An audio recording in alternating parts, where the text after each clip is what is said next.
will now be recorded. Okay, it's 6 o'clock. I'm going to open up the meeting of the CPC on Thursday, February 17th, 2022. Can I have a roll call vote, please, to open the meeting? We'll start with John. John Ketchum, here. Carol? Carol Ridley, here. Kathy? Kathy Green, here. Elizabeth? Elizabeth Harder, here. Robert? Robert Down, here. Mary? Mary Mazowski, here. And Joe? Joe McFarland, here. Okay, thank you, folks. Can we have, Jane, would you read the public notice? Pursuant to Governor Baker's March 12, 2020 order suspending certain provisions of the Open Meeting Law GLC 30A, Section 18, and the Governor's March 15, 2020 order imposing strict limitation on the number of people that may gather in one place, this meeting of the Town of Harwich Community Preservation Committee on Thursday, February 17, 2022 at 6 p.m. will be conducted via remote participation to the greatest extent possible. Specific information in the general guidelines for remote participation by members of the public and or parties with the right and or requirement to attend this meeting can be found on the Town of Harwich website, www.harwich-ma.gov. For this meeting, members of the public who wish to watch the meeting may do so in the following manner: on Channel 18 or by watching the simulcast at http://harwich18.dyn.org/cablecast/public/live.aspx ? Channel 1 D=1. No in-person attendance of the members of the public will be permitted, but every effort will be made to ensure that the public can adequately access the proceedings in real time via technological means. In the event that we are unable to do so, despite best efforts, we will post on the Town of Harwich's website an audio or video recording, transcript, or other comprehensive record of the proceedings as soon as possible after the meeting. The end. Thank you, Jane. Okay, welcome. It's going to be welcome guests. Is there any public comment to the CPC at this point? Hearing none. Jan, were the minutes made available? No. We're holding those. Okay. Right. Under new business, report of the Housing Affordable Trust. What I had, it's not quite that way. What I had asked was Elizabeth Harder to do some research for the CPC and to get an idea of what the other towns, how they work with their affordable trusts. So, Elizabeth, are you ready to discuss that tonight? Certainly. You have the floor. All righty. So, as you all know, trying to get other town committee members took a while. But I was able to talk to people from 3 towns. And in Orleans, the Affordable Housing Trust pretty much works on their own. They usually only get about $275,000 to $300,000 from the CPC, and they work with the town's housing authority, housing committee, and that's fairly strong, much stronger than what we have now. Bruce in Yarmouth, since both the CPC and the Affordable Housing Trust have their own staff members, and those staff members sit next to each other at town hall, there's a lot of communication between the two entities. And they usually only get about $200,000 a year unless there's a big project that they want to fund. One of the women from Yarmouth who was giving me this information lives in Mashpee, but she also told me that Mashpee got $300,000 last year, didn't ask for any money this year. And then Brewster is where they have really strong housing plans. So a representative from the CPC sits on the Affordable Housing Trust Board. Then they decided between the two entities, they agreed that they would only give the Affordable Housing Trust money for specific requests. And each project has an end date. And then they also have an incredibly strong housing coordinator, Jill Scalise. And she oversees everything. And so there's always a lot of transparency and communication. So that's pretty much the thumbnail sketch of what I found out. Okay, Anybody? thank you, Elizabeth. One quick question I have, and I'm going to leave the discussion. Was the person that sits in the Brewster category, was the person that sits on the Housing Trust appointed by the Board of Selectmen to the trust? I don't know, but I would assume so, since you have to be. I believe all housing trust members have to be appointed, do they not? But I can go back and find the answer to that. Okay, thank you, Elizabeth. Okay, John? Yeah, so I have a couple of questions. The first is, all these towns are giving less money than we've given in Harwich the last couple of years. So my question is, do you know anything about what they have in the bank, what their balance sheet looks like right now? Because it's always been represented to us that the Housing Trust here needs money on hand to take advantage of opportunities that come up, which seems, on its own to be a reasonable thing. And I'm wondering if part of the difference is those housing trusts have other sources of funds which they have on their balance sheet, and they aren't quite in the position that the Housing Trust in Harwich is. Okay, I have another question, but go ahead, answer that one, if you will. From what I was told, they have balances, but they're not huge. They're not sitting on a couple of $1 million. Like our trust wants to have at least $1 million in the bank. But again, I can certainly go back and get exact amounts if you'd like. Okay, so my other question is, seems to me that I heard or read in the newspaper that in Chatham, the CPC just gave over $1 million to the Housing Trust there. If I have that right, and if anyone else can confirm that, please do. And I'm just wondering what the circumstances are in Chatham, how they're different from Harwich and the other towns where you've talked to people who seem to have more modest requests from CPC.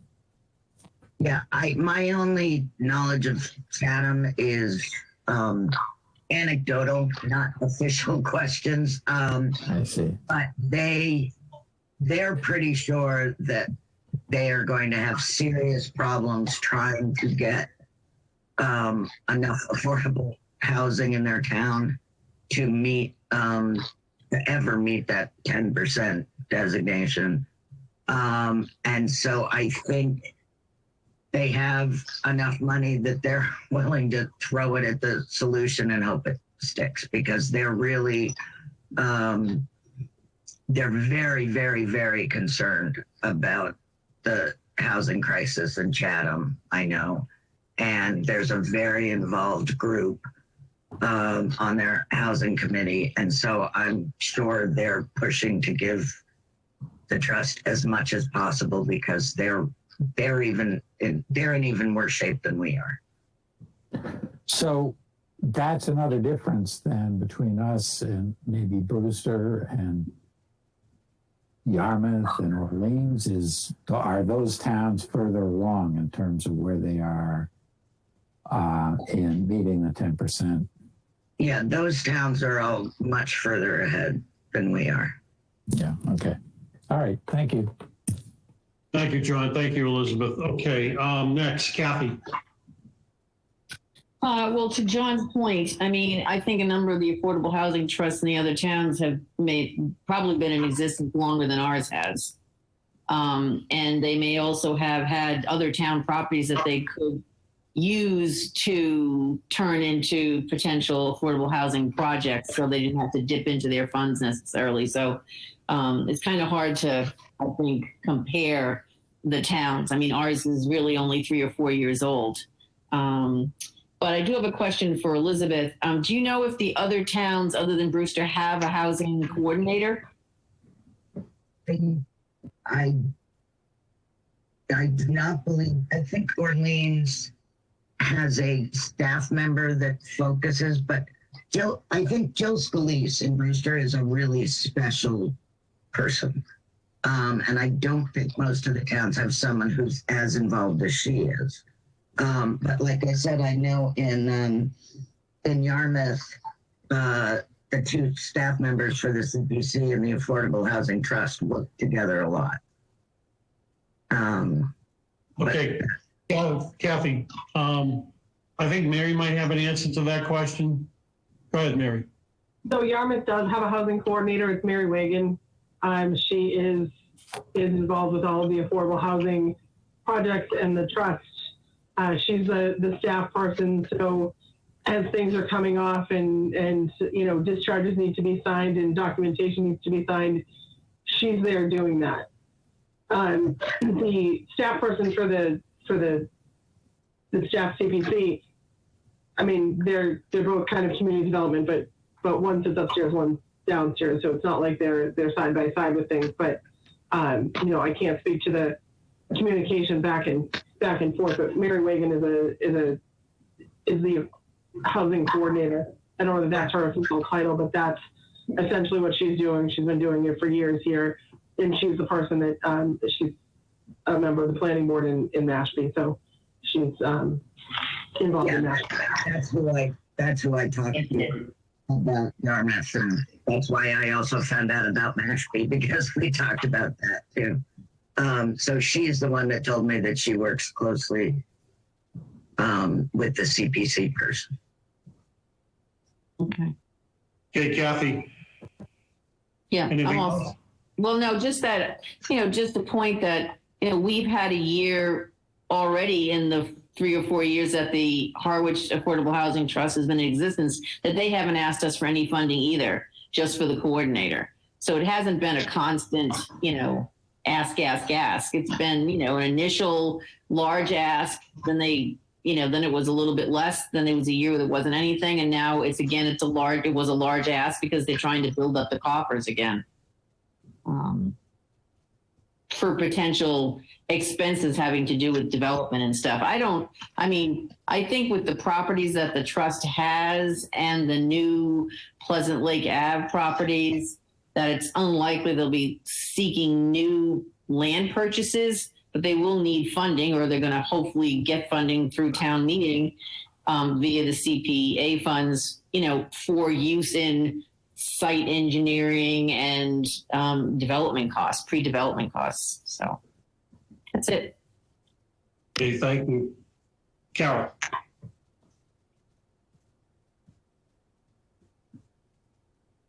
Thank you. So I think first off, this is a good conversation to have, and it's great to learn about you know, how other towns are approaching this. But maybe a question for you, Mr. Chair, is our objective to come up with some recommendations that for how this committee might, you know, informally or formally engage better with the trust and or make recommendations to the select board on that front? I mean, is that where we're heading with this? Well, let's complete the exercise first, and then I'll let you know where the chair is headed. Okay. Well, I guess it's part of an exercise. Go ahead. Thank You have the you. floor. Thank you. So I guess just interesting listening to some of the comments, and I think they've all been, really interesting, helpful, and insightful. I guess, the concept of having representation of, CPC representation on the trust, while initially that sounds really appealing to me, I wonder how that works from a conflict standpoint. If there would be some need for a little more distance if the trust is going to be a regular applicant to the CPC. Just a question, but anyway, I'll continue to listen. Thank you. Okay, Joe. So I would echo what Kathy and Elizabeth said. My research has been that particularly Orleans, Brewster and Yarmouth are way ahead of everybody. And to Kathy's point, they both have been in existence a lot longer. But without the impetus of an actual housing coordinator, and a great example of those two towns, things get done when there's someone in the middle pushing the projects along.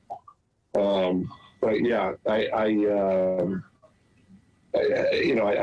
just think that there just needs to be more coordination between the groups. Mary and I already talked about this, but we had a meeting with them, and they didn't want someone else on that committee, so I'm not really sure that is right now. Okay, Joe. Mary, go ahead. That's all I got. Yeah, just to follow up on Joe's point, I don't think it's really that, I wouldn't necessarily say that they don't want another person on the trust. The trust is a legal document. It's a legal entity that the town spent a good amount of money to have trust documents. And when they first came to us, they said they were going to follow the Yarmouth model, and that's essentially what those documents do, with your town administrator as the chairman and a member of the selectmen on the trust. There was also a change in the statute from the first passage of it to the second passage of it. And I don't remember whether it was that a member of the selectmen had to be on the board, had to be on the trust, or whether it was that the town administrator had to be the chairperson of the trust. It was one of the two, and I just don't recall. But, the format that they set up is what they told us they were going to do when they first started this back in, I'd say 2017. Was that probably the first year that they came before CPC? So, I do think they're finally starting to get some boots on the ground and get some work done. And,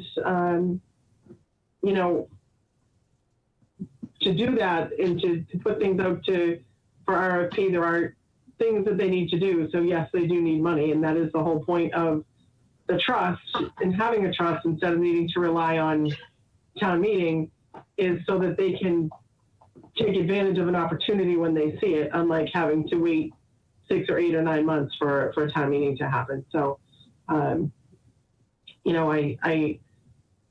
think things are starting to churn, and hopefully we'll start seeing some projects continue to progress. I think there's more progressing than we know of, but hopefully we'll see more things in action over the next 6 or 8 months. Thank you, Mary. Robert. You're muted, Rob. Thank you, Elizabeth, for informing of that. And I was kind of surprised some of the towns aren't taking as much money immediately.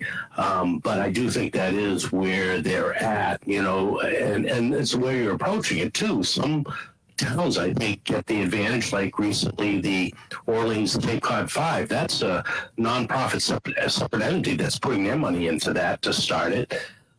They're going to come back and, of course, ask for a lot of money from Orleans from the CPC directly. But I do think that Harwich, like Chatham, being behind, we do need more land, because there isn't a lot of land available, large parcels. And I think it is important for our case that they are well funded to take advantage of grabbing land, because what may happen, which is not necessarily bad, but developers also will grab that land and do 40Bs. And you're only getting 25% of true affordable, even though the whole amount goes towards the count. Yeah, I just think that where we're at, I still like the concept that they'd be well funded, particularly for getting new land. Okay. Thank you. Thank you, Robert. Mary? Thanks, David. There was one thing that I did want to mention. I seem to recall when the trust first came to us, and there was a woman from the state that spoke, that some communities have different methods of funding. And I think she had used Provincetown for an example, that I think P-Town had voted to put 50% of their CPC funds towards, or 30% or whatever the number was automatically dedicated to the Affordable Housing Trust and to affordable, and whether it was the trust or to affordable housing, but there's certainly other communities that do their funding different ways. So, for some of the other communities, they may have another fund that goes into their affordable housing trust too. Like we have the cell tower fund and other things like that. Those things could exist as well. So. Thank you, Mary. All right. Are there any other comments from any of the board members? John?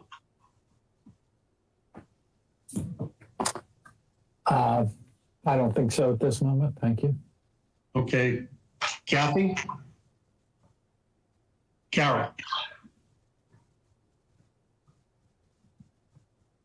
Thank you. And I guess just, and this has come up and this comment has been made before, but I'm not sure the entire context of this discussion, so I'll put it out there again. But I think while the previous statements have pointed out the need to have funds in reserve to take advantage of land purchases, I think what is equally important is to have a sense of the game plan in terms of allocating resources to take properties and move them along toward development, in addition to just continuing to identify and acquire properties. I mean, that's great, that's important and vital, but if you don't also program funds to take the next necessary steps, to move things toward a project or to evaluate the feasibility of a parcel, what have you, I think that idea of a game plan or master plan, if you will, for the trust and how they're going to utilize resources is equally important. And I think that's the piece,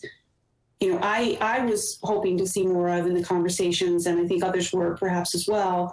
And going forward, to the extent that we are going to be providing some kind of input, I would like that to be part of it. That idea that there's, I understand the need for flexibility, but just that, and maybe it's there and it just hasn't been articulated or communicated, but just having that available and, to the public and to the CPC would be useful, in my opinion.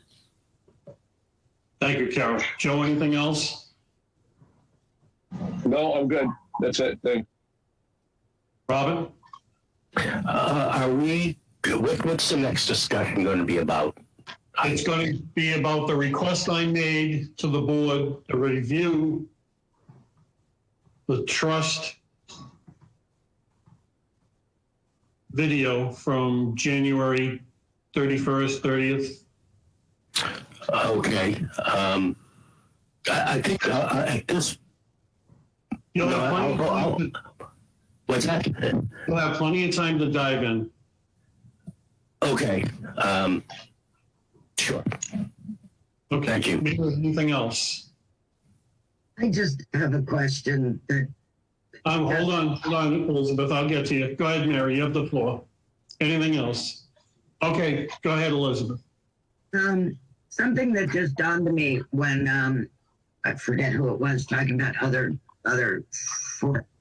ways that other trusts make money is I don't know if it been decided by Harwich when they raised the short-term rental tax and said 25% of that is going to housing, is that going just to a bank account or is that going straight to the trust? I can't answer that question, Elizabeth. That should be a question from your committee to the Board of Selectmen to ask. Good. Yeah, I just didn't know if anyone knew off the top of their head. Thanks. You're welcome. Elizabeth, thank you very much for the time and effort you put into this. This discussion needed to happen with the CPC in Harwich. I'm sure some of us know pretty much where we're going with this, and others are going to learn right now where we're going with this. The next part of the discussion is the housing trust. I asked the entire board to watch the last meeting or the end of the January meeting of the trust. So I'm going to ask you what your thoughts on that meeting were. So we'll start with Mary. Put you right on the hot seat, Mary. You know, I think different public bodies and people on our meetings, we all speak our piece, and it was a tough meeting to watch sitting on CPC, but people want to vent and say their piece. I know I do it from time to time on this board and on others. So, you know, to me, I don't see the value in rehashing and complaining about it. It is what it is, and it was a moment in time, and I'd like to move forward from it. Okay, thank you, Mary. So I'll put myself on the record for this. My intent is not to step on any feelings. My intent is to educate. There seems to be a real disconnect in what the trust believes and what CPC does. And I'm looking for a way to remedy that particular situation. I wanted all of you to view what I viewed because I was taken back by it. There were members of the trust that haven't watched any of the CPC meetings. I don't think they fully understand what we do. And in their defense, I don't think we fully understand what they do from their point of view. So what I'm trying to do is formulate some kind of mechanism that will put both of us together on the same page. So when they come before us, they come in front of us and they have a large ask, we have the ability to say, well, what about this? What about this? What about this? And getting the information back. And that has been the catch to everything, is getting information. And it may be in both directions. So I've said what I said. So I'll open it up to the board. We'll start with John.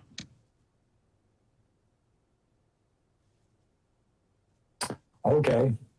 I watched the video, and I guess I'll just say that I was disappointed by the discussion of the CPC. And I do think there appeared to be a lack of understanding of what we do, as you say, Dave. But I think there's some pretty basic expectations that we should have that shouldn't require a lot of communication. That is, we should be able to expect to be given a statement of goals and a broad outline of plans, even though there's some confusion, I think, between the specific tactics, which clearly the specific tactics of the trust have to be very flexible, and they have to have flexibility to do what they need to do when they need to do it. On the other hand, they do have a broad set of goals for what they're doing. And that has not been communicated to us. And really, I believe all the mechanisms are already in place for them to do that. That's what the application is supposed to do. There should be a statement of goals written on the application. There and there should be an outline of what they expect. I mean, Kathy earlier said she was speculating about some of the things they were up to. Well, we shouldn't be speculating. They should be telling us those things, even if they don't know the specifics at all. And they're asking for a lot of money. They're basically depending on the CPC so far as their primary source of funding. And so it should be a basic expectation on our part that we come to understand what exactly they're up to. That's really all I have to say. I appreciate Mary's statement that she'd just as soon move on and not dwell on that meeting, but I don't think it was just venting. It would seem to be making a bunch of statements about their expectations about what we should do that I think we have to get straightened out, that it is important and really incumbent on us to require information before we disperse large amounts of funds to the Housing Trust or to anybody else. So I think that's my piece. I won't say anymore. Okay, thank you, John. Elizabeth. Thank you, Dave. At once I got over my anger. I mean, anger is a little too strong, but I was really disappointed with some of the comments that were made. I understand where Mary's coming from, but the problem is for the past, I'd say 2.5, 3 years, whenever the Affordable Housing Trust is asked about what they're doing, we get, yeah, we're working on things. And that's it. And they blame it on not being able to reach out to the public for 2 years because of COVID. Well, I find I know what everybody else is up to, even though there was COVID. They don't have, and what I gathered from the meeting is they do not have an action plan.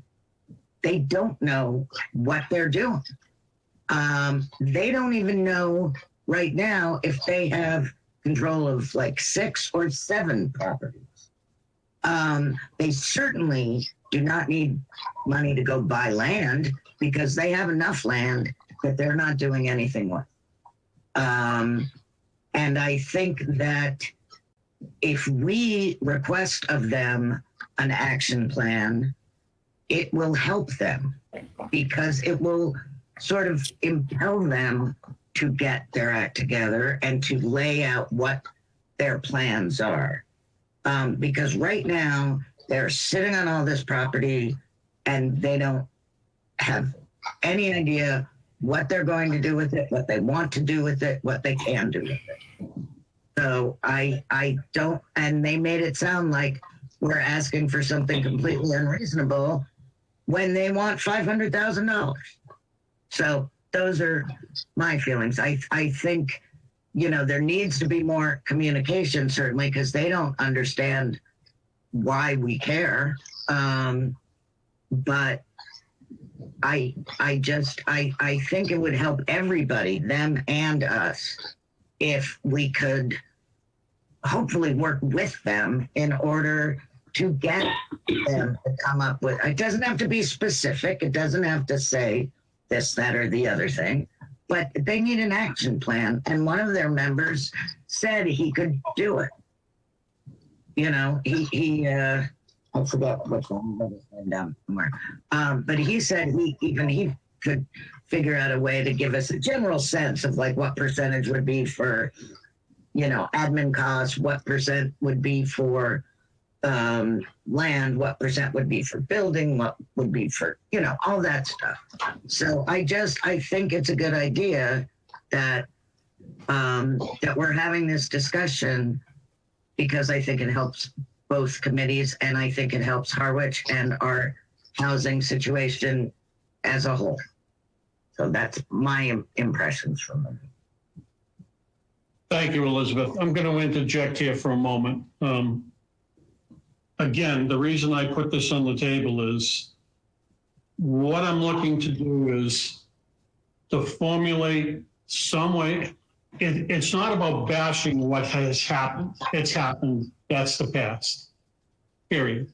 But there's a fundamental disconnect. And what I mean by that is the trust does not understand they have to report to the CPC. They don't just gather the money from the CPC. That report requirement is legislated from the state, specifically to housing trust. And the reason that that's done is because the CPCs throughout the state fund the majority of the money that fund those trusts. So there had to be some incident at some point in time, somewhere along the line, for the legislative to get involved again and to make that requirement. So that needs to be communicated to the trust. So I'm going to continue on. Mary, I'll come back to you. Kathy.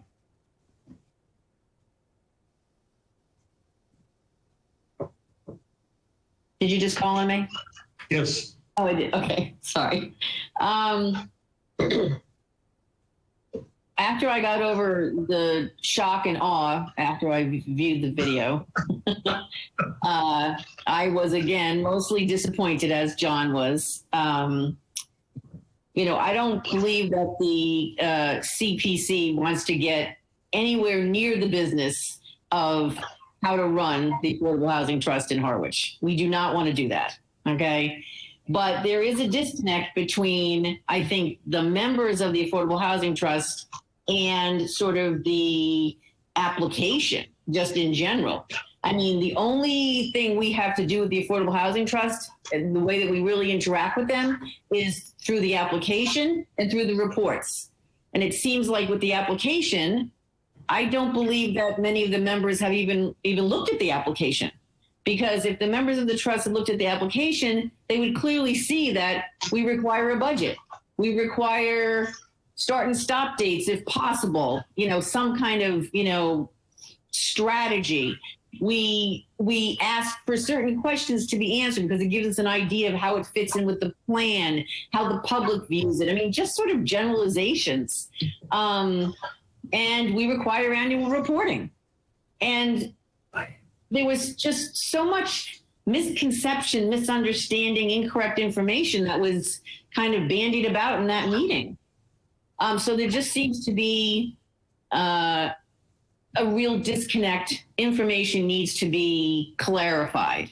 We don't want to get in their business at all. We're not going to tell them how to spend their money or what to do with it. But we are required, our job is to say to the townspeople on town meeting day that we've vetted this and it's a good idea for the taxpayers of Harwich to support. And it was mind blowing. That's it. Okay, Kathy. Carol, do you now understand in the totality where we're going?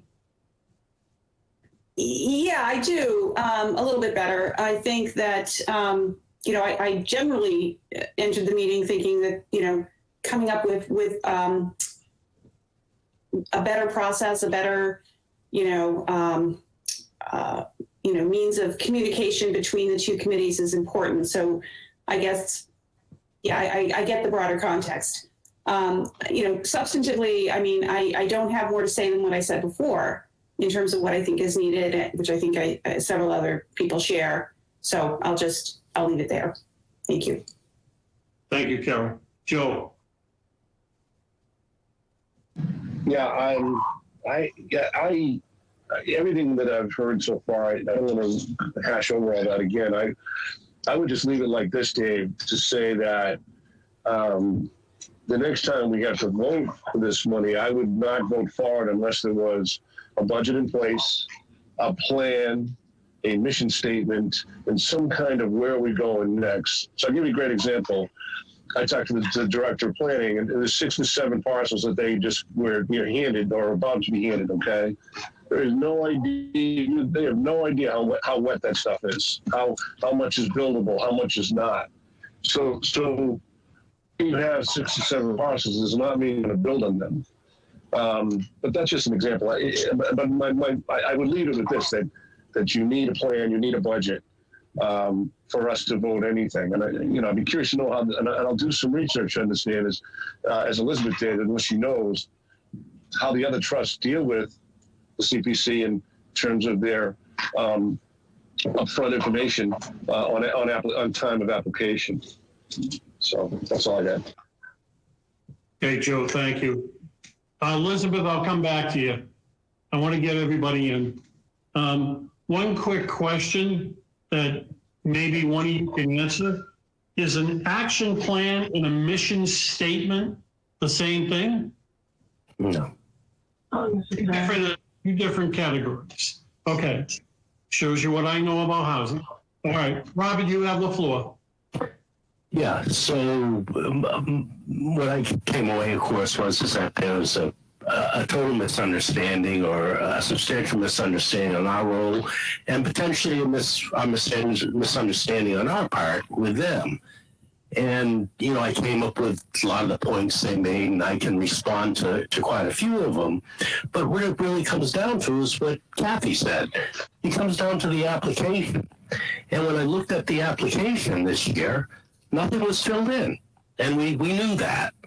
And I pulled out the one from the beginning of 2019, and that was totally filled out with, what they were doing, how they were spending, what their goals were, and it was all there. And that was the year I think they asked for more, and we only could give them half or something because of other expenditures. But it really does come down to the application, and we have to demand that the application is complete. And I think that would solve a lot of problems with this. I think that's it for me. Okay, thank you, Robert. Mary, you have the floor. Thanks, David. So just 2 things I wanted to point out. We're talking about reporting back to us.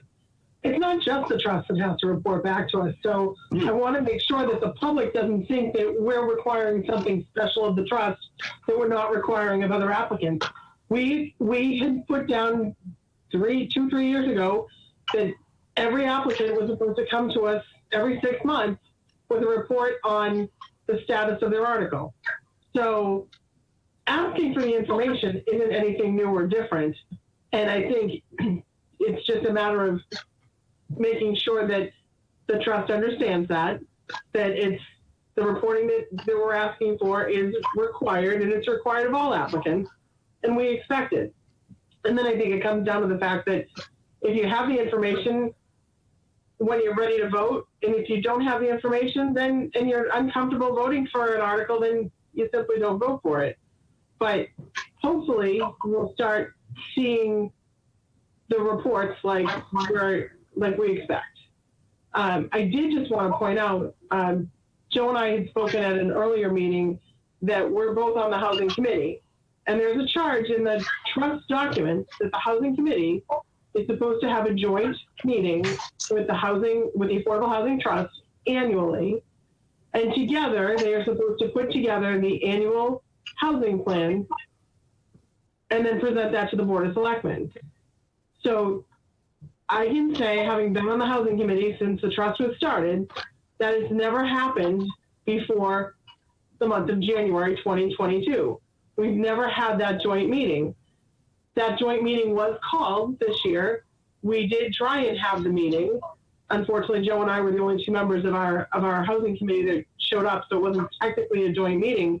But what we did talk about with the Affordable Housing Trust at the time was this wasn't a new ask from CPC. We've asked for years as to how they expect to spend their money, and that the expectation was that that would happen, and that that's kind of necessary in order for the two boards to talk and then make a presentation to the selectmen annually. So that's an annual requirement, and I think we're making progress because this is the first time we've actually attempted to have that joint meeting and attempted to put a plan and a recommendation in place for the selectmen. So there's more work to do between our two boards to get that started, but we've certainly started that process. So, you know, I'm going to say that I'm hopeful that it continues, and hopefully Joe and I can get a quorum of our board to show up to a joint meeting so that we can have those discussions. And yes, I think it's predicated on the trust kind of deciding what their wish list and action plan is, and then it's with input with the housing committee so that we can make that required presentation to the Board of Selectmen. I mean, it's in the trust document, and it's in the bylaw, actually, not in the trust document. So it's in the bylaw, it's supposed to happen. So, you know, we're making progress in that respect. Thank you, Mary. I was unaware that this was multifaceted. Elizabeth, you have the floor. I just was going to answer Joe's question that the way other towns get reports from their affordable housing trusts, and in Brewster, it's because they have a CPC member on the trust, so they can inform the CPC of what's going on. In Yarmouth, it's Mary Wagan, the housing coordinator, who's, since she's overseeing everything, she can report to the CPC what's happening. And in Orleans, it's the housing committee, like Mary was talking about, that's supposed to happen here, that that checks, you know, sees what they're doing and reports on it. That's the gist of what I was told. All right, good discussion. Thank you, Elizabeth. Anybody else want to weigh in on this particular topic? Any other board member? John?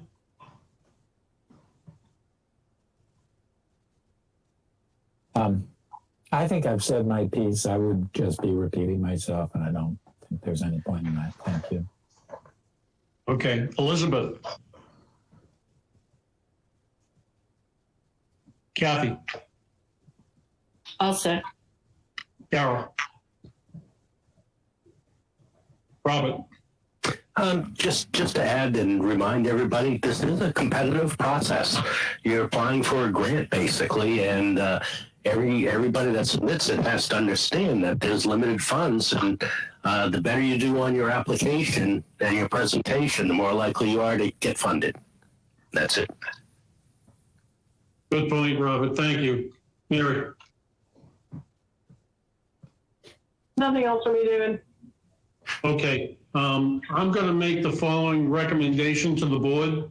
I've had a conversation with the town administrator, and the town administrator is the chair of the Housing Trust.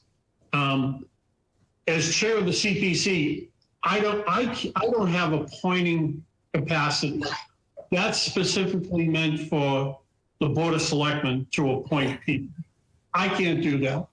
What I would like to do with the board's permission is to request that Kathy Green attend as many as the trust meetings as possible and review what's happening within the trust, and then report back to the chair, who will report back to the board, and hopefully open a doorway between the CPC and the Housing Trust. Kathy won't be a voting member. She'll be a member of the general public attending, as any one of you can. So I'm just asking that Kathy report back to the chair first. So What does the board think about that? Start with John.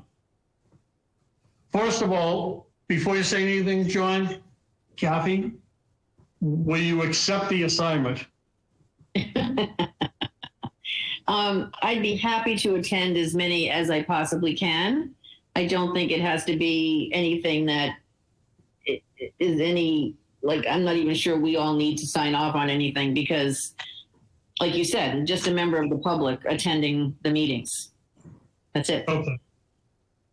Thank you, Kathy. Again, I want to have a general consensus of the board. John. I think it's a fine idea. My only caveat is we should not expect Kathy's attending the Housing Trust meetings and they should not expect Kathy attending those meetings to take the place of their full reporting to us and their making full applications to us when they ask us for money. Good point, John. It's not a substitute. Absolutely right. Elizabeth. John just said it much more eloquently than I was planning on. That's exactly it. I mean, we can all attend if we wish. I always watch them on video after. But I think letting them know that Kathy will be there, I think that can only help open communication, which is what we're trying to do. So. Thank you, Elizabeth. Carol. So I think this is a good idea, and I agree. It's, I'm not sure we need to formally do anything other than, acknowledge that this would be a good idea, unless we're looking for some sort of special status as a liaison to the committee or something, but it sounds like that's not the case. And certainly it will be a good line of communication, but I think in light of all the comments before, I wonder if it needs to be put into a little bit more context. It's one thing to have a member attend and report back, but that doesn't really foster dialogue. And I wonder if there are other measures in addition, whether it's I don't know if it's more coordination among the chairs or at least a joint meeting, perhaps. I'm just throwing ideas out. Something that will create a joint game plan for improved communication. And then perhaps, Kathy's participation is one piece of that, or her attendance is one piece of that. But, I'm just concerned that is not going to be enough to address all of the things that we were just talking about. Okay, Carol. There's more to come. Well, see, if I may, Mr. Chair, I think it would be a really productive conversation if we had that, if we had that broader context of what your expectations are for this meeting, so that we would know that and we would, be able to participate at that level. It's, again, I'm a volunteer, Carol. It's how I stage things. So be patient. Okay. Thank you. Robin.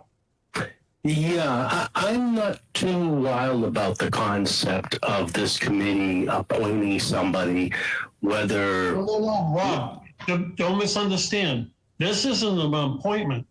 The only people that can appoint anything is the Board of Selectmen. Well, again, we're someone to meetings, and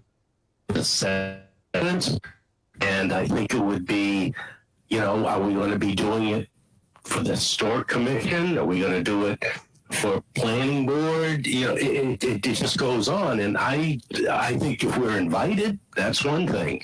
But I don't think we should impose ourselves like this on somebody else when we all can watch the meetings. And it's so great now, everything's on YouTube. You can see it afterwards, 2:00 or whenever they meet. It's not convenient for me usually. So I would not be for any kind of action on this board to propose anybody from this commission. Okay, thank you, Bob. Mary. Thanks, David. So I tend to look at it the way that Bob does. I have no problem with anyone on the board, Kathy included, if she wants to go to a meeting. They're all public meetings. I think by us saying that we're asking a committee member to attend, I think you're just setting, I think you're setting us up that we're doing something different for one board than we are for others. And I just don't know that it's necessary. I think any one of us they're public meetings. Any one of us can attend, and if you're not looking for special status, then I don't know that we need to really approve or disapprove of anything either way. Okay, thank you. I think to Kathy's point, to Carol's point, it's not going to facilitate communication per se, and it shouldn't be in place of reporting.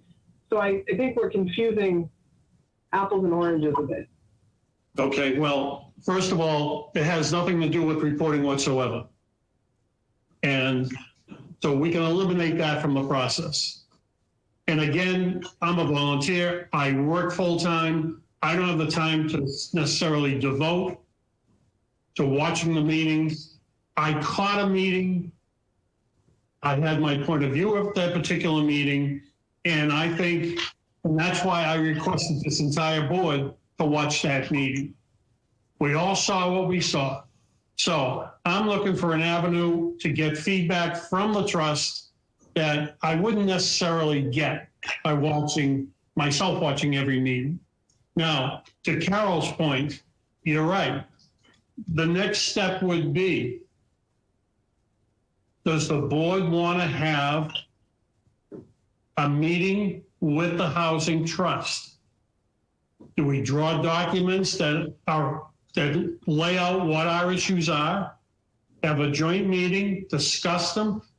I'll talk to their chair. They'll have their issues or whatever they have with the CPC, and we can settle some of this. Because what I think is going to happen is, and again, it's the crystal ball I look into, I don't want to wind up in this place next year. I want to solve the problem and move on. Maybe it won't be solved, but we can make the attempt. Comments, Mary? I don't know that you settle it. I think you just continue the conversation, and at some point, it just has to end. You communicate your expectations, and our expectations are that the trust reports to us twice a year, just like every other applicant does, on how they spent the money and what they're looking to do with it. I don't know that it's more than that.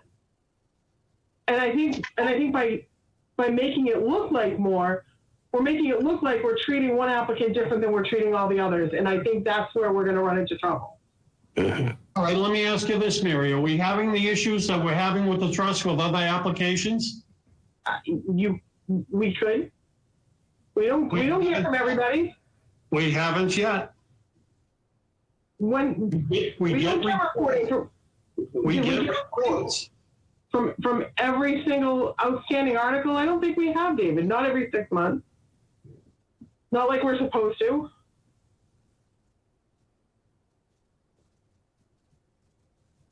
John.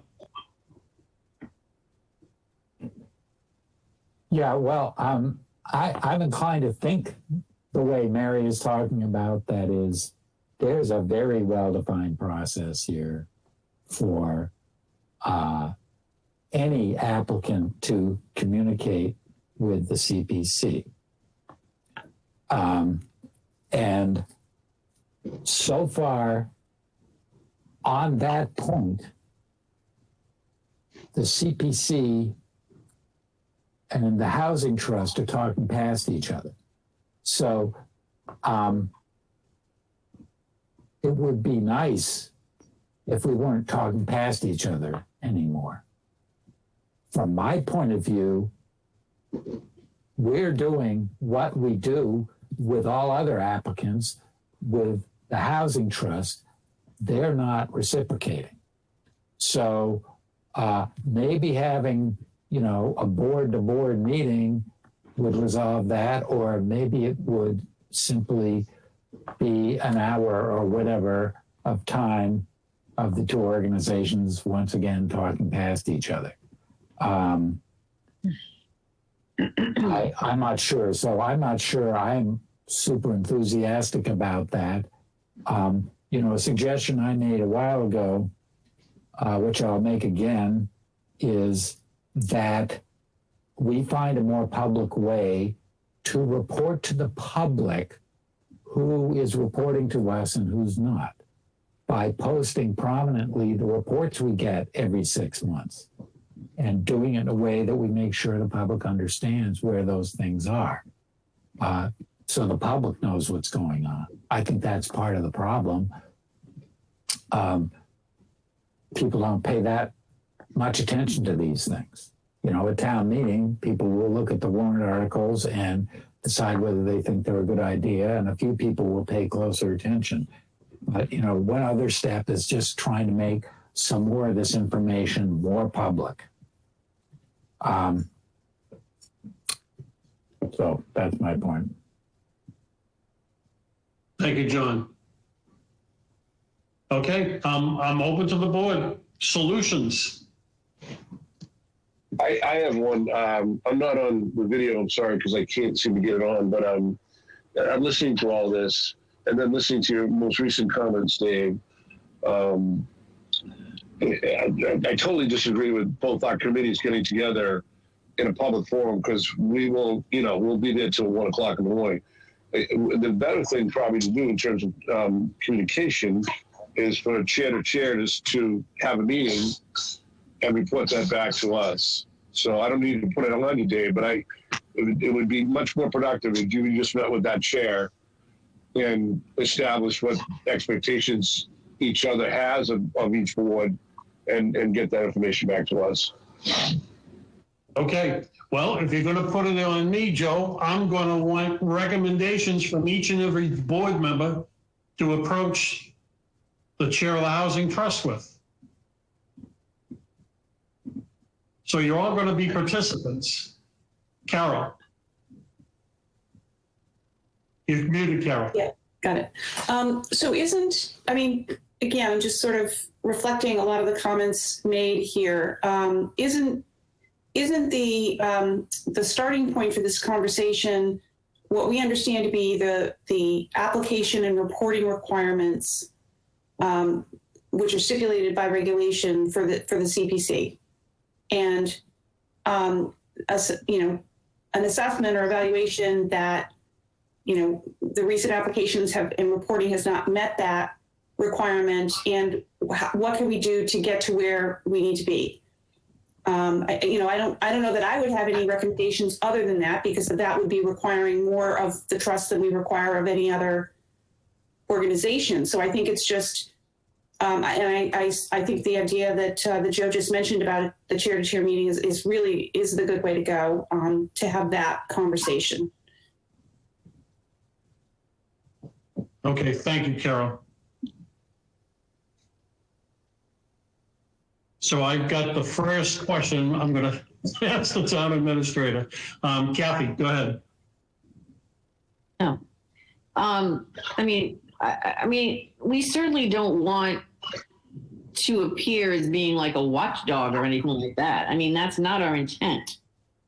I've attended plenty of Affordable Housing Trust meetings in the past as a member of Real Estate and Open Space, just so that we can, kind of understand what's going on. One would hope that members of the Affordable Housing Trust, if they had a question that pertained to some maybe procedure or an application question or something like that with CPC, that they could ask somebody in the audience who might, have more knowledge of a particular item. It's just something like, we're just talking back and forth. Certainly doesn't, I plan on watching the meetings on the YouTube video when they're available as much as I can. So It doesn't have to be anything other than that. Thank you, Kathy. Elizabeth.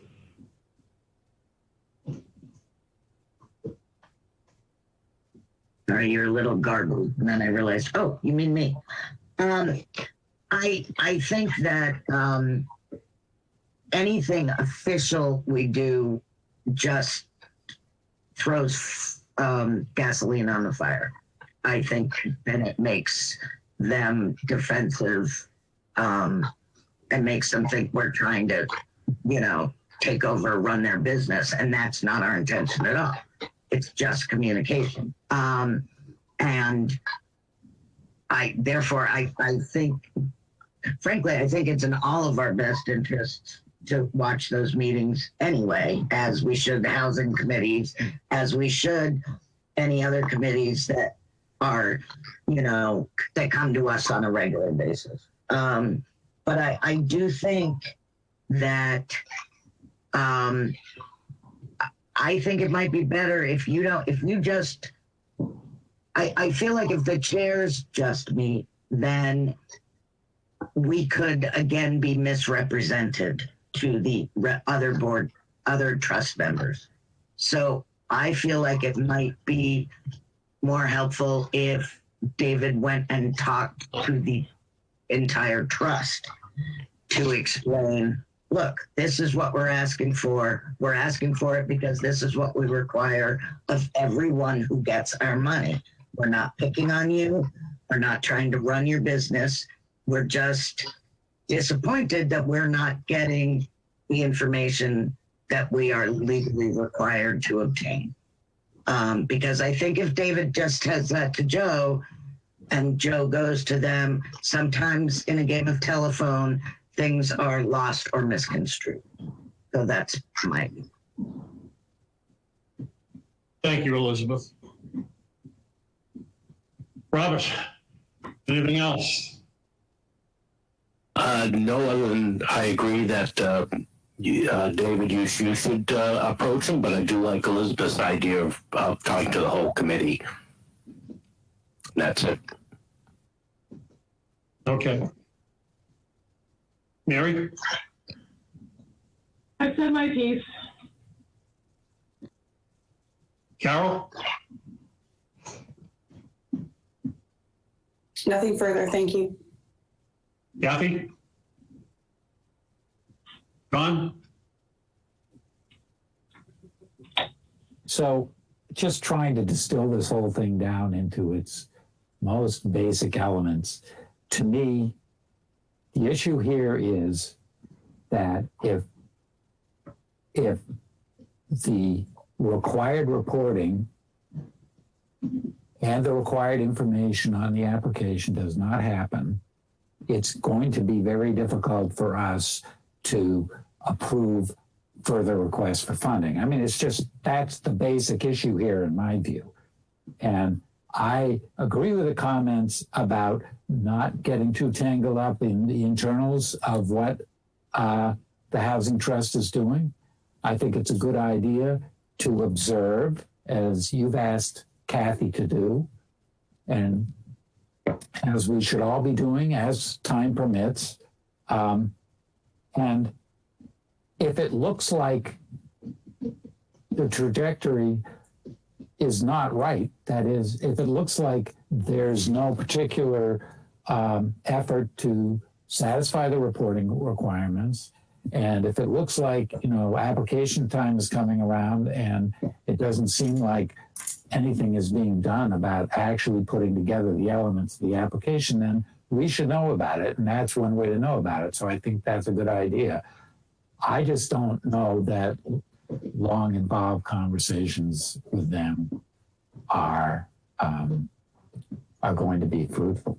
We just have to be observant, and if the time comes when a point has to be made, like this is not going in the right direction, then we have to know about it and be able to tell them. So I support Kathy going to the meetings and reporting to you, Dave, and the rest of it, the other meetings, I'm just not sure. I'm not sure that they're a great idea. Thank you, John. Joe, anything else? Nothing else. I'm good. Okay, just so the board understands, I've never been politically correct, and I'm not going to be at this point. I saw the meeting. We have a bunch of people who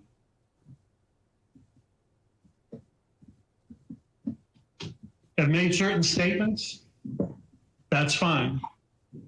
John, I commend you on what you do at the website. You do an outstanding job. The finance chair, he thinks it's the best website in the town, the CPC website. All the information that we do is there, and it still hasn't been accessed by the trust. They'd have the answer to their questions. They see all the applications that are in front of them. You can tell I'm frustrated as hell, and I'm not going to waste my time going through this process that I took a leap of faith with 3 years ago. The information, it's not a lot to ask. I had to send an email. I'm not going to get on that. I'm just frustrated with the whole thing, quite frankly. So I'm going to open up to the board. What is your pleasure? John, we'll start with you. I think I just said what I think. What you're going to say? Proceed with your idea with Kathy, and I don't. I'm not in favor of any further action right now. Okay, thank you. Elizabeth.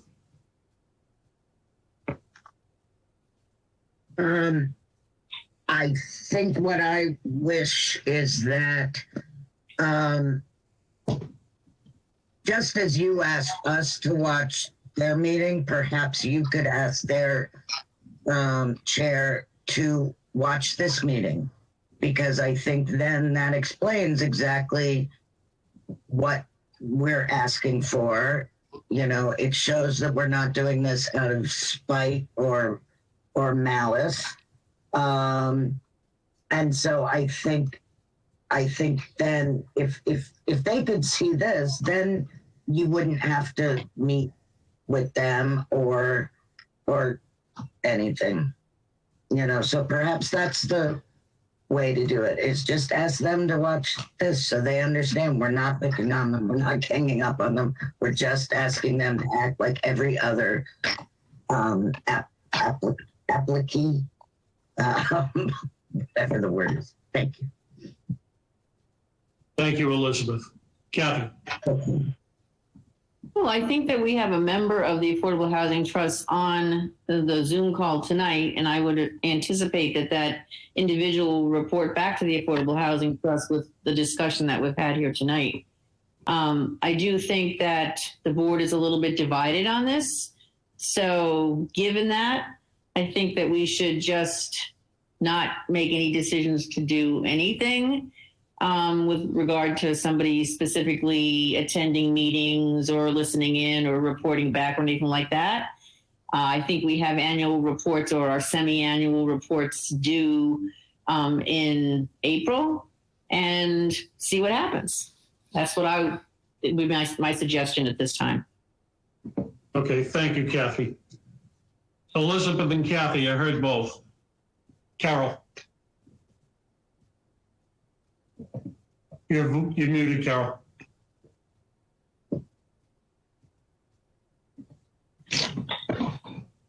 I think this has been a very candid discussion, and I think it's in the public domain, and I think that's all that I would recommend we do at this point. All right. Thank you, Carol. Robert. Yeah, I agree with Carol. It is in public domain, and at most we could ask them to all view it, but I suspect that message is going to get back to them anyways. That's it. All right. Thank you, Robert. Mary. I agree with what Bob just said. I mean, and Carol, it's in the public domain. I want to be clear. It's not that I object to any member of this board attending their meetings or watching their meetings or going to their meetings. I just think the formalization of it is just a step beyond what I think is in our best interest on top of it. But I do think reports hopefully will be forthcoming like they're supposed to in the April-May timeframe, and we'll go from there. All right, thank you, Mary. Joe? Yeah, I agree with everyone said. Just I would, after Kathy's point, I think I would just table everything, and this has been an open forum, an open communication. I'm sure that some have heard. If not, they're going to hear about it, and I would leave with just something that Mary said originally, in that all applicants are treated equally, and all applicants are requested and required to do the reporting process, and if they can't do that, then they can't receive money. It's pretty simple. That's all I got. All right, thank you, Joe. Jan, when is the next, you have the date for the next set of applications, the next reporting documents are due? No. Can you look that up for me and get some? Well, I mean, we usually kind of decide it. Okay, so. But we usually have it in September. We try to have it after the public hearing, and then we shoot for March or April. We like to give them a little bit of lead time. We like to do it so there's enough time before summer comes. That's why we do it twice a year. I know we've been shooting the word April around, but quite often it's a March thing, but we haven't got our calendar set, so I would not suggest March. We want to give them enough time to do a proper report to give us. So that's why we like to do about a 2 to 3 week lead period. We can do towards the end of March right now. We can set this up. It's all up to y'all. I actually thought we did them in May. No, May is shooting it because of the town meeting. And if you have it in May and again in September, the reason we don't like to push it past September is because we want to have presentation started and all of that. So you want a period of space between their first reporting and their second reporting. They just get their money in July, and we still ask those blokes to come in and report. So would the second week in April work for the board?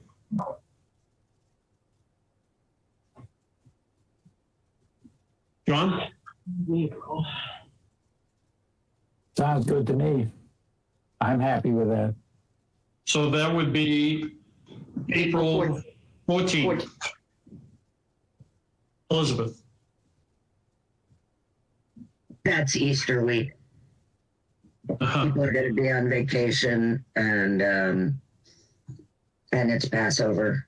So the week of the 11th, I would say the 11th to the 22nd are out because, or at least to the 8th, and 18th is tax day. So I would say at least from the 11th to the 19th are out because I'm sure there's, school vacations, people go away, or they're very religious and don't want to meet on Good Friday, whatever. So I don't think that week would be good. How about the 7th? Thursday. Go ahead, Carol. So is this date the date by which reports would be submitted, or are we asking people to come in to attend a meeting? No, they submit their reports. Okay, so it's a deadline for submitting reports. Okay, thank you. No. Carol just doesn't know. Twice a year, they have to submit a proper report, and do a presentation. And if we're online, easy peasy, they can come in and do it online.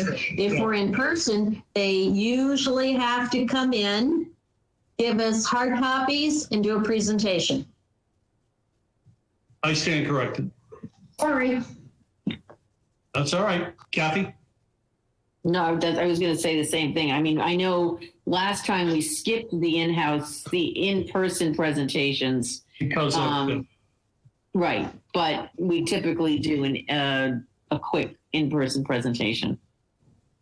okay, And I mean, so it doesn't have to be the chairperson or the person who signed the application has to give the report. It can be a member of their committee. It can, as long as somebody comes and gives us a report. And if we give them enough lead time, if we let them know now, we should be able to, get a pretty decent turnout, I would imagine.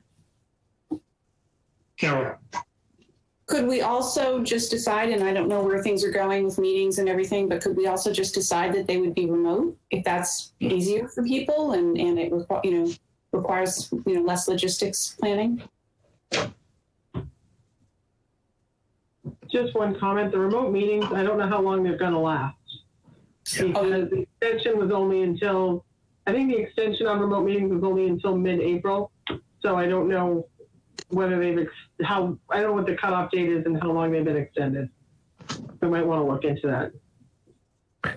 And the mask mandate has been lifted from town hall. Oh, it has? Right. Yeah. I didn't know that. All right. I would prefer that we go back to meeting in a regular schedule in a venue where we're all sitting across from each other, but I'm sure we're going to get resistance to that. So let's set a time first. So April 7th. How does that work for you, John? It does. Elizabeth? You'll have to cancel the trip, but this is more important. I'm sorry. Did you just say you'd cancel a trip? Yeah. No, you're a volunteer, Elizabeth. Yeah, no, I'm booked on the 7th. Okay. Kathy? I'm fine with whatever. Carol? I am available on the 7th if that's the question. Thank you. Joe? Yeah, I'm good as well.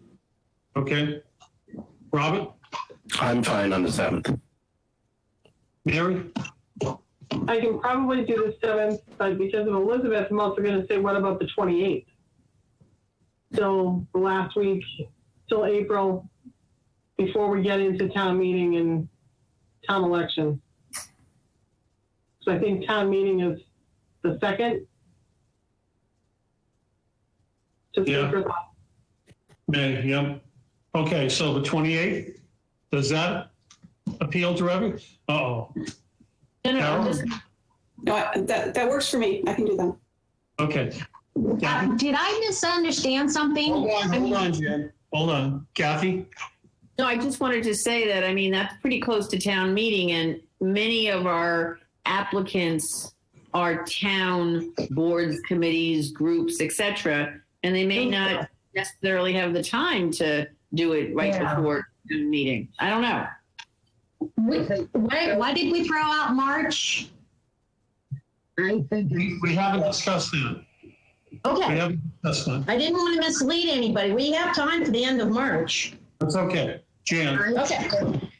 I think the closer we are to town meeting, the better, actually, because if they're not ready for town meeting 3 days before town meeting, then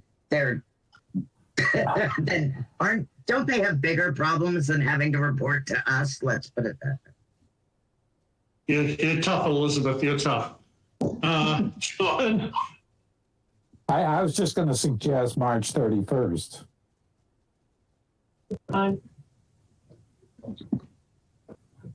Okay, March 31st.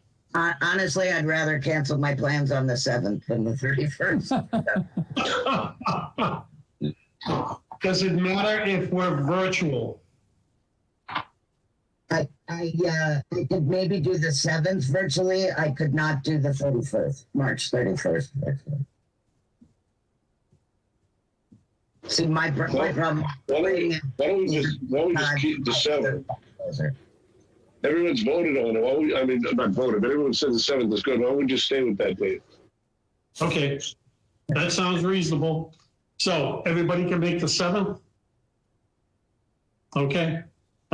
Again, I don't know if it's going to be virtual or not.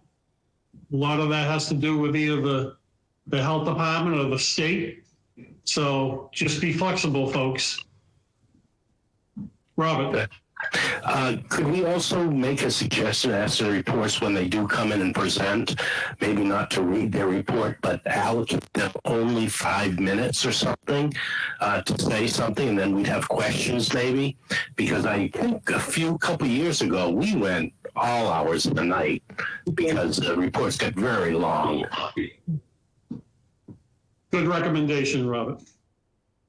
Jan, did you hear that? Yep. Okay, thank you, Jan. So we're established for that. How about our next meeting dates? So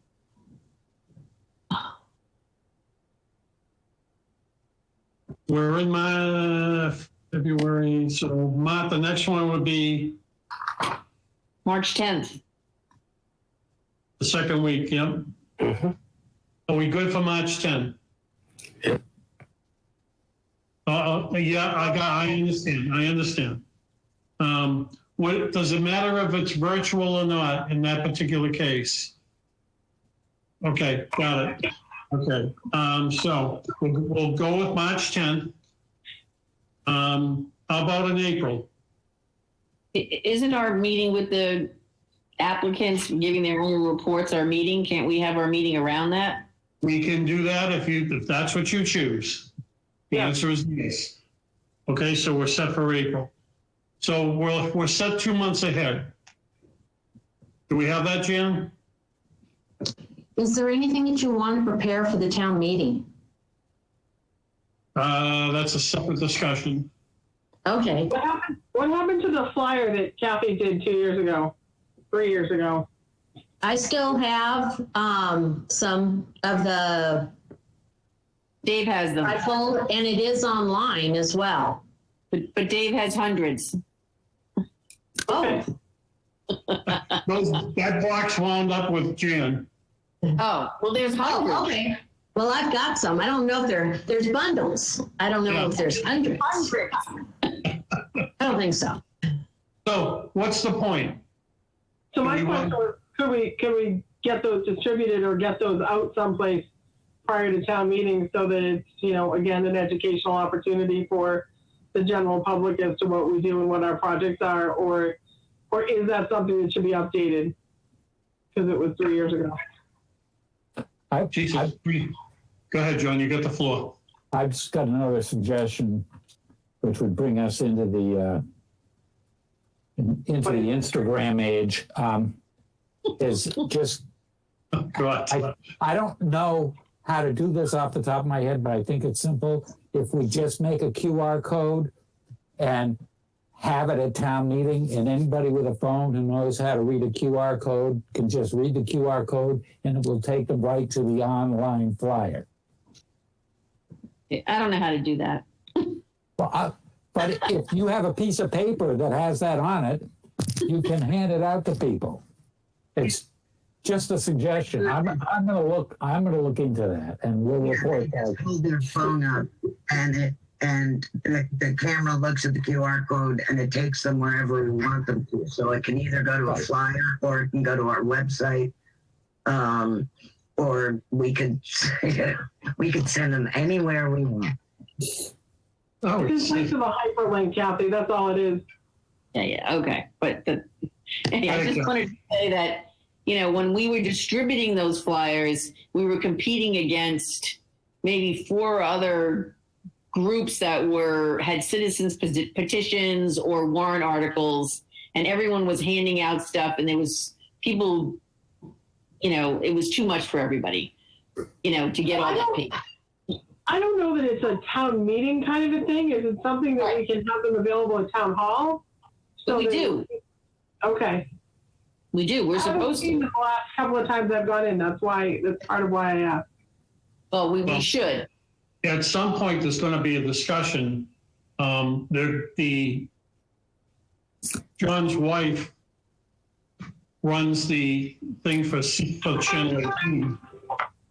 So that's when I usually ask Joe McFarland to go in and make a presentation for CPC. So hopefully Joe's going to be around for that, for me to put him on the hook again.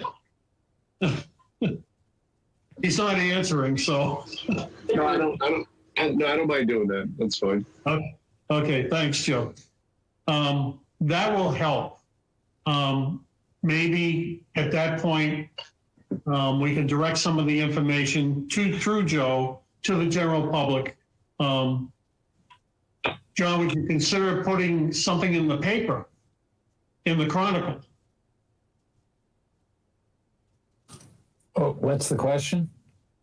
Would you consider putting some of that information on that sheet in the Chronicle?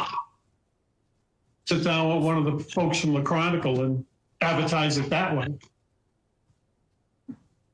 Right, I'm not sure what the process would be for that. I mean, is it like a public service announcement? Is that what you're thinking? Getting the Chronicle? And then you could do it electronically with them, and they could produce it in the paper. You can look into that. Okay, Robert. Yeah, if you write it up as a news release and you send it to them, they'd probably just put it as a news article if they have room or whatever. Otherwise, they're probably going to want you to pay for it. So. All right. Okay, all right. Rob, go ahead, John. Yeah, I mean, you could take an abbreviated version of that and send it as a press release, like Bob is suggesting, and then putting a URL in the press release so they can go to the web and get more information. That makes a lot of sense. Go ahead, Elizabeth. I have to do all the press releases for one of my other organizations. So, John, if you'd like to, if you want to send me a copy of that flyer so I know what y'all want it to say, I'd be happy to draft up a press release and you and I could work on that. Yeah, okay. I think Kathy should be in the loop just because she drafted all the original language and no, she doesn't. Kathy's masterpiece. Whatever. I'll work with you. That's fine. And you can put a QR code on it that they may publish in the paper. Yeah, I wonder if they would. Sure. Well, that's the QR code, so I don't need to have anything to do with it. Oh, Kathy. All right, so between John and Elizabeth, you guys can get this thing together. Yeah. We'll do. And would you ask your wife when that, is there a time period where they're going to start having interviews before town meeting? This goes on year round. Oh, it does. So okay. She talks to like Mike Lack at HCT once a month or so. And so it's like anytime. I suggest maybe in April, sometime in April, we look for a date. I'll suggest that to her. And okay, Joe, would you reach out when you have some time and see what they can do? Yeah, I will. If John has my phone number, you can just text me his wife's contact information. I'll give her a call. yeah. Okay. Thank you, Joe. All right. Anything for the next agenda? Any requests? John? No. Elizabeth? Robert? Carol? Kathy? Mary? The only thing I think we should start talking about is when we're going to have our public hearing. I think one year we tried to do it early and do it in June. One year we tried to do it later. So I just think we should maybe think about that, whether it's in March or in April, to start talking about it. But Okay, we will do that. That will be on, Jan, did you get that? Yep. Okay, so everybody has a heads up and everybody can think about that. As far as myself is concerned, I will have a discussion with the chair of the trust. And I'll report back to the board about that discussion. I've got some talking points here, discussion points. So to be continued. All right, if we're finished, can I have a motion to close the meeting? No move. Is there a second? Roll call vote? I'm sorry. Mary, Again. I think you seconded it, but who said it? I move. Elizabeth did. Oh, Elizabeth, thank you. Okay, so we have a motion and a second roll call vote. John? John Ketchum, aye. Elizabeth? Elizabeth Harder, aye. Robert? Robert Stone, aye. Go. Joe Lampardo and I. Kathy? Kathy Green, aye. Carol? Carol Ridley, aye.